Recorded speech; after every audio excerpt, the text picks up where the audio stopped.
السلام علیکم دوستو، ریاضت و مجاہدے سے اگر سالک یہ چاہے کہ میں ریاضت و مجاہدے سے کسی مقام اور کسی مرتبے پر پہنچ جاؤں گا تو یہ غلط فہمی ہے اس کی۔ اگر وہ کوئی مقام، پہلی بات تو یہ سمجھنا چاہیے کہ سالک کو اس دنیا میں یا عقبہ میں یا راہ سلوک میں جو کچھ بھی ملے گا وہ اس کے پیر و مرشد کے کرم سے ملے گا۔ پیر و مرشد کے فیضان کرم سے اللہ تعالیٰ اس کو بخششیں عطا کرے گا۔ بغیر پیر و مرشد کے کرم کے کسی بھی سالک کو کچھ نہیں مل سکتا۔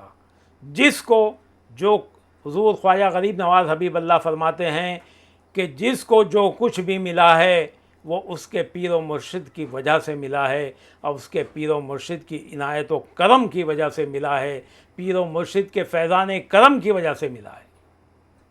تو اگر کوئی یہ چاہے، پیر و مرشد کا کام یہ ہے کہ ریاضت و مجاہدے اس لیے کراتے ہیں کہ ان کو قلب کو صاف کرانا ہوتا ہے۔ سالک کے قلب پر جو بشریت کی کدورتیں ہوتی ہیں ان کو ہٹانا ہوتا ہے۔ خواہشات دنیا سے جو زنگ، جو میل و کچیل دل کے اوپر لگ جاتا ہے اس کو پیر و مرشد یہ ریاضت و مجاہدے سے ہٹواتے ہیں۔ ریاضت و مجاہدے کر کر کے جب سالک کا قلب مصفہ و مجلہ ہو جاتا ہے اور تجلی قلب وصول کرنے کے قابل ہو جاتا ہے، اس وقت اللہ تعالیٰ فیضان مرشد کے صدقے میں اور فیضان مولا علی کرم اللہ وجہ الکریم کے صدقے میں اور فیضان سرکار دو عالم صلی اللہ علیہ وآلہ وسلم کے صدقے میں سالک کے قلب پر تجلی فرماتا ہے۔ تو دوستو، اگر کوئی سالک اپنے اختیار سے یعنی ریاضت و مجاہدے سے اگر چاہے کہ اس کو تجلی ہو جائے تو یہ نہیں ہو سکتا، بلکہ اس کو چاہیے کہ طلب حق میں رہے، ہمیشہ طلب حق میں رہے اور رضائے الہی میں راضی برضا رہے۔ جب اس کی مہر ہوگی، جب اس کی عنایت ہوگی، جب اس کا کرم ہوگا، جب اس کی بخشش ہوگی تو تجلی ہو جائے گی۔ دوستو، جس دن انسان کو خلعت وجود عنایت کیا گیا، خلعت وجود عنایت ہوا تھا تو حکم ہوا تھا کہ راہ طلب میں جاؤ اور حصول کا خیال دل سے نکال دو۔ سبحان اللہ! راہ طلب میں جاؤ اور حصول کا خیال دل سے نکال دو، خالی راہ طلب میں رہو، یہ مت سوچو کہ کب ملے گا، کیونکہ مرید طلب میں ہے، مرید جو ہے وہ طلب میں ہے اور مطلوب پردہ غرت میں ہے، مطلوب پردہ غرت میں ہے۔ نہ تو طلب ختم ہوگی نہ مطلوب ظاہر ہوگا،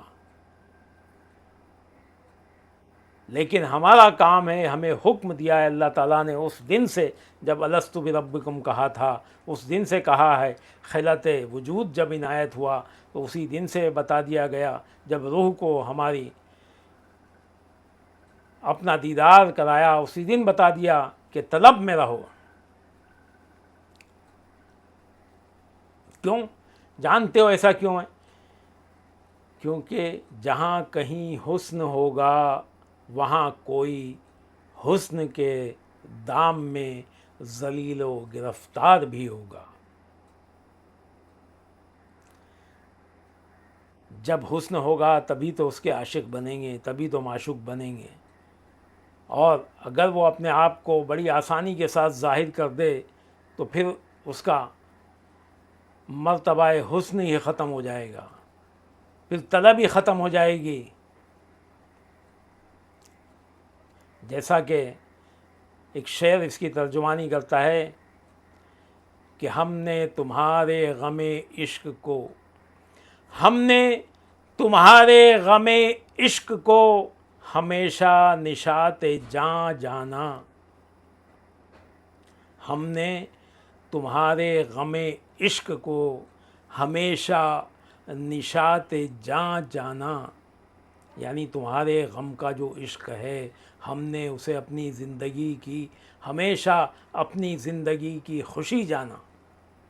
ہم نے تمہارے غم عشق کو ہمیشہ نشاط جاں جانا، اور ہم نے تمہاری جفاؤں کو، ہم نے تمہاری جفاؤں کو ہمیشہ ادائے حسن جانا جانا، ہم نے تمہاری جفاؤں کو ہمیشہ ادائے حسن جانا جانا، اور مٹ کر خاک ہوئے راہوں میں تمہاری جانے جانا، مٹ کر خاک ہوئے تمہاری راہوں میں جانے جانا، مٹ کر خاک ہوئے تمہاری راہوں میں جانے جانا، مگر خاک کی بساط کہاں، مگر خاک کی بساط کہاں جو چھو سکے کف پائے جانے جانا، مگر خاک کی بساط کہاں جو چھو سکے کف پائے جانے جانا۔ دوستو،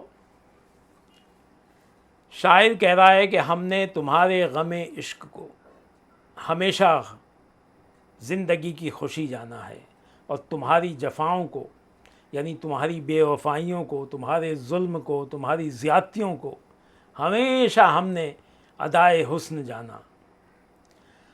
ہم مٹ کر خاک ہو گئے ہیں تیری راہوں میں، خاک کہتے ہیں دھول کو، مٹی کو، ہم جس راہ سے تو گزرتا ہے اس راہ میں مٹ کر خاک ہو گئے، ہم دھول مٹی بن گئے، ختم ہو گئے، اس کے باوجود بھی مگر خاک کی بساط کہاں، یعنی ہماری خاک کی وہ بساط کہاں کہ تیرے پاؤں کے تلووں کو چھو سکے۔ تو جو سالک ہے اس کو خالی طلب کرنا چاہیے، اس کی بساط نہیں کہ وہ اس کے کف پا کو بھی چھو سکے۔ ہاں، یہ الگ بات ہے کہ وہ مہر میں آئے، وہ کرم اس کا جوش مارے اور آئے ہمارے سینے پہ آ کے اپنا پاؤں رکھ دے، وہ الگ بات ہے۔ دوستوں، جس نے بھی طلب راہ میں بلاؤں کو سہا، مصیبتوں کو برداشت کیا، جس نے بھی طلب راہ میں بلاؤں کو سہا، دوست کی عطا کردہ مصیبتوں کو برداشت کیا، اور ہر آزمائش میں پورا اترا، اس کے لیے نعمت خداوندی کا ظہور ہوتا ہے۔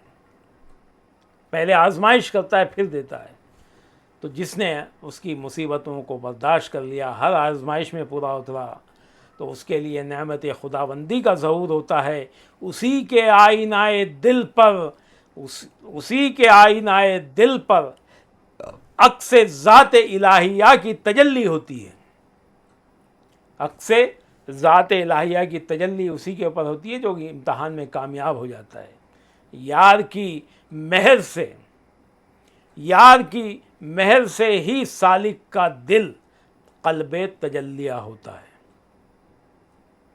جب قلب تجلیہ ہو جاتا ہے تب اس کی تجلیوں کا ظہور سالک کے قلب پر ہونے لگتا ہے، اور جب اس کے انواروں کا ظہور سالک کے مصفا قلب پر ہوتا ہے تو تجلی کہلاتا ہے۔ یہی تجلی حق ہے اور یہی تجلی قلب ہے۔